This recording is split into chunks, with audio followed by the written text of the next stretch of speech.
fire? No, I was simply eating my dinner when a gentleman on the table next to us decided to light up a cigarette. The smoke went right into my face and lungs. All of a sudden, I couldn't breathe. My chest hurt and I panicked. Assalamualaikum and top of the morning to the honorable judges, wonderful teachers, fellow contestants, and my dearest audiences. Today, I'm going to talk about a common yet serious matter.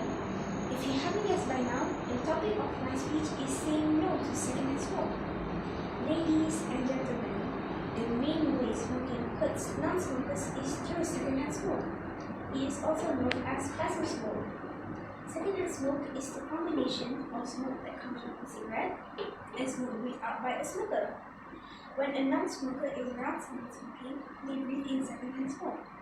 Secondhand smoke is dangerous to anyone who breathes in it. It can stay in the air for several hours after someone smokes. Breathing in it, even for a short time, can hurt your body. My goal today is to enlighten you about the negative effects of secondhand smoke and to enlist your support to ban smoking in all public places without hesitation. But isn't Malaysia a free country? Shouldn't I have the right to smoke? If I want to pollute my lungs and ruin my health, why should that be any concern of yours? The smokers will tell you that. The fact is that secondhand smoke is responsible for many of the same diseases, as if the sufferers had smoked the cigarettes themselves. These diseases include cardiovascular diseases, lung cancer, and respiratory diseases. Various studies point to a significant increase in the risk of lung cancer among those exposed to secondhand smoke. Researchers found that casual smoking increases the risk of breast cancer among young women by 70%. In a separate paper, there was evidence suggested that there was a link between smoking and breast cancer. Studies have also shown that both active and passive cigarette smoking increases the risk of hardening blood vessels. How about our children? Putting children at risk is unforgivable and probably criminal. Secondhand smoke is especially dangerous to children, babies, and women who are pregnant. Mothers who breathe secondhand smoke while pregnant are more likely to have babies with low birth weight. Babies who breathe secondhand smoke after birth will have more lung infections. In addition, secondhand smoke causes kids who already have asthma to have more frequent and severe attacks. These children are more likely to develop bronchitis, pneumonia, ear infections, and are at high risk of SIDS, which refers to sudden infant death syndrome.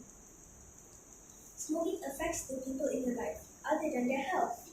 When you smoke, you may miss out some important events, like spending time with family and friends, having more money to spend on the people you love, and most importantly, setting a good example for your children.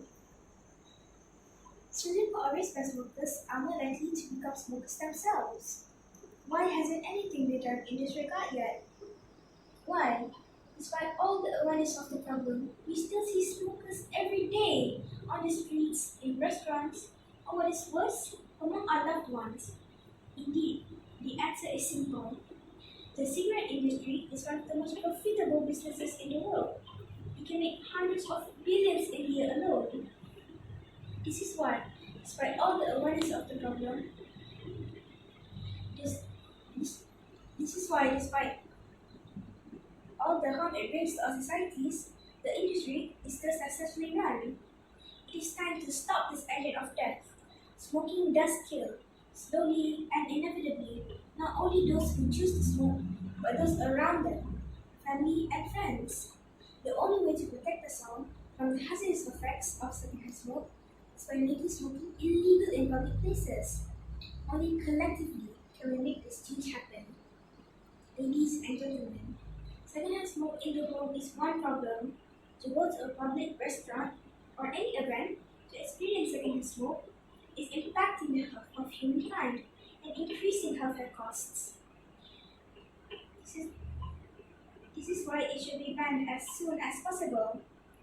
Remember, smoking harms both you and the one you love.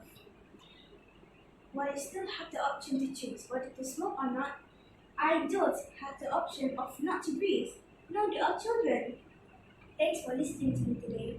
I hope all of you would step up to support smoke-free life, to support saying no to secondhand smoke. Thank you.